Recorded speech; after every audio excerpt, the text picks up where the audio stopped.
So you want to build your own WordPress website, but you're really confused.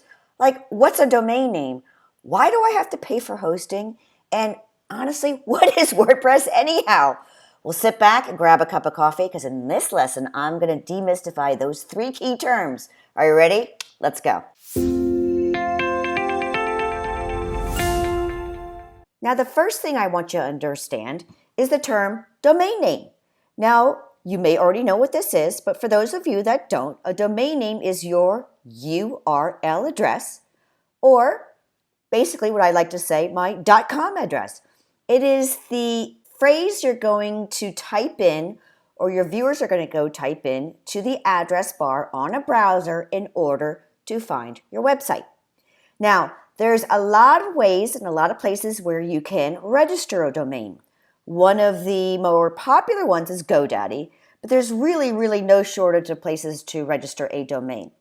But the one thing I want you to understand in this lesson is that you don't actually own your domain, okay? You can register your domain for a period of time. Now, it could be for a year, 2 years, 3, 5, 10, things along that nature, but you don't actually own it. So if you forget and don't auto-renew your registration for your domain, anyone else can go and pick up that domain, okay? And then build another site on that. So just be mindful that just because you registered for it doesn't mean that you own it indefinitely, okay? You have the right to use it for that specific period of time. Okay, the next term I want to go over is hosting. So hosting is the fee you pay to store your website on a server. Now, think of it this way. Your website is like a house, okay? We filled it with all kinds of good things, and it's looking great, but it exists somewhere. It exists on a piece of land.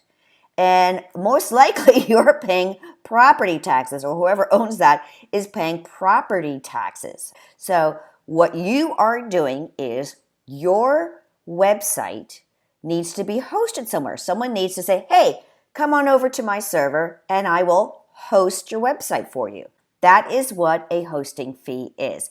And there are a lot of them out there. We're going to go over a couple of them that I recommend in the next couple of lectures. Since you're just starting out, the hosting fees are going to run about, I like to say anywhere between $11 and $17 a month, okay?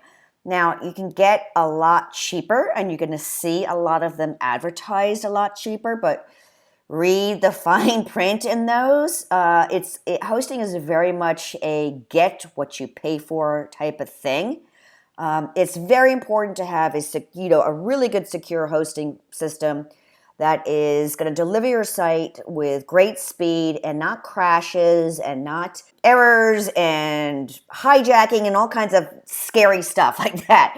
So there are some great ones out there and there's some not so great ones out there. So just because you see one that's offering one for like $2.99 a month, I'm not so sure that is always the best solution. Now, some of them do offer $2.99 a month and they are excellent, but just read the fine print. That may be if you're hosting it for 3 or more years, okay? Alrighty. So now that you know what hosting is, let's go on to the next term, which is WordPress. WordPress is an awesome website creation platform. And I'm not joking, 65% of the websites that are out there in the world today are built on the WordPress platform. Now, I know what you're saying. Oh, I use Wix or Squarespace or Weebly or Shopify. Those are all great.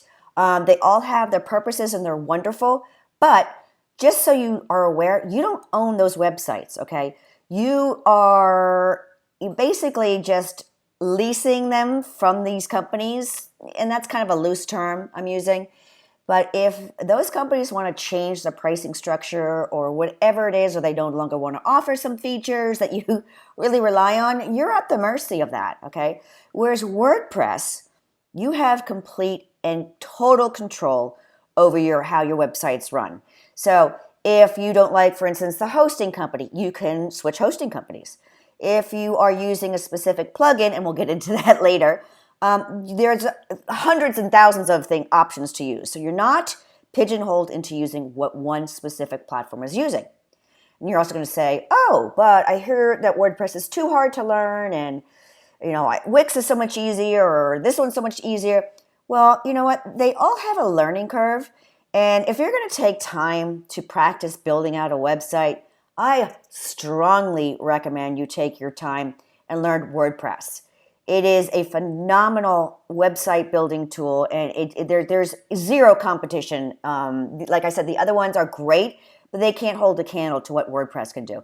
And if you're really serious about your job, about your career, about this website, invest in some mental time and learn how to use WordPress, okay? Trust me on that one.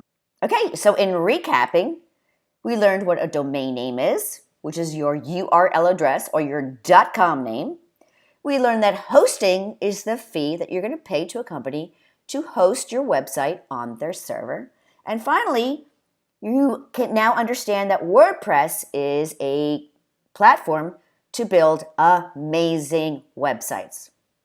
All right, so now with that all in mind, let's roll up our sleeves and jump in to the next lecture.